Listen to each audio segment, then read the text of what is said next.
दोस्तों अस्सलाम वालेकुम। मैं हूं आपका शायर अली हसन एहसन चद्दड़।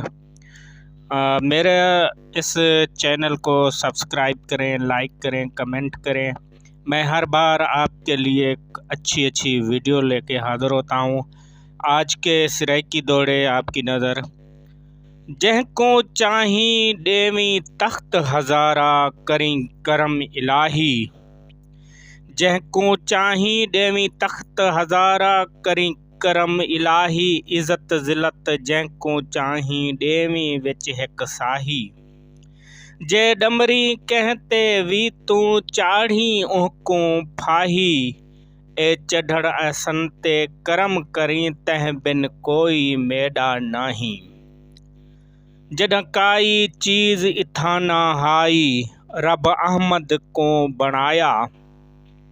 जॾहिं काई चीज़ इथां ना हाई रब अहमद को बणाया।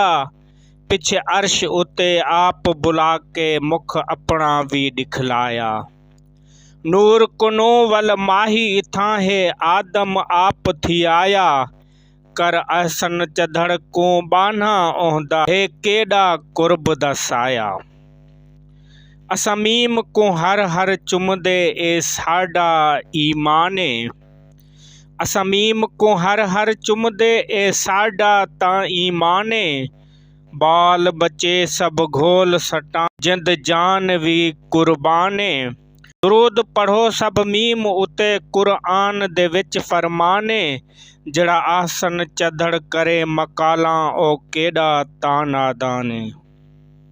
दोस्तों मेरे इस चैनल को सब्सक्राइब करें, लाइक करें, कमेंट करें और शेयर करें, जैसे ये वीडियो आगे दोस्तों तक पहुंच सके।